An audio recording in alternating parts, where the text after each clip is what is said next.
top story of the day.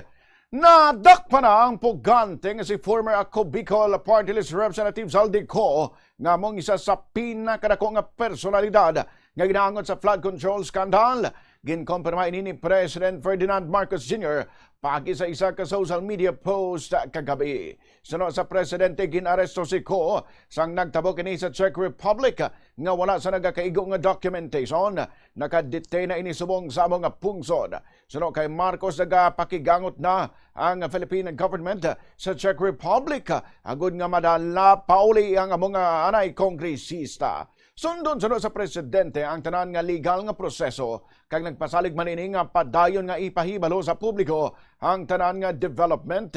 Naibaluan nga wanted si Co halin sang Nobyembre 2025 bangod sa kaso nga graft kag malversation nga naangot sa mga anomalya sa 289.5 million pesos nga flood control project sa Oriental Mindoro. Nag-resign sa bilang congressman sang Setyembre 2025 matapos ginakusaran nga mastermind sang binilyon ka pesos nga flood control kag iban pa nga infra-budget insertions sa 2025 budget.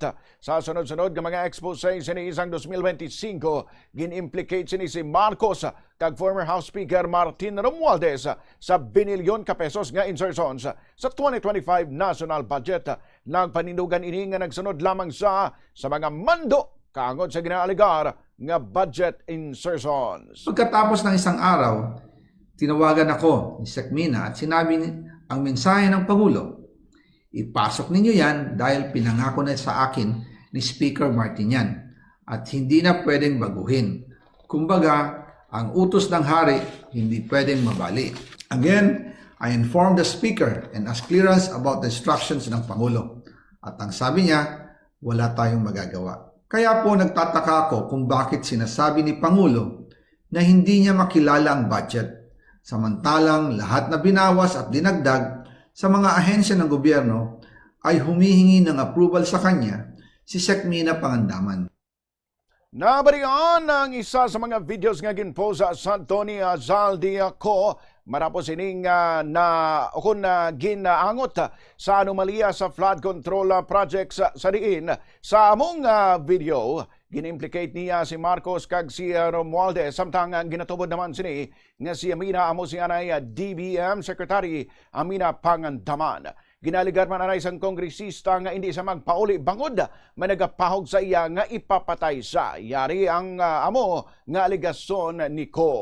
Hindi po ako makauwi dahil malaki ang banta sa buhay ko. Ngayon naman ay meron kaming natanggap na balita. Papalabasin ng administrasyon na ako ay isang terorista sa loob at labas ng Pilipinas. Para mailibing ako kasama ang katotohanan kahit saan man ako pumunta. Pero mahalagang malaman ng taong bayan ang katotohanan. Muli, taos-puso akong nagpapasalamat sa inyong pakikinig. Una naman nga ginpahayag sang Department of the Interior and Local Government o DILG nga naka-request sila sa International Criminal Police Organization o Interpol nga mag-issue sang red notice batok sa mga pugante nga former representative.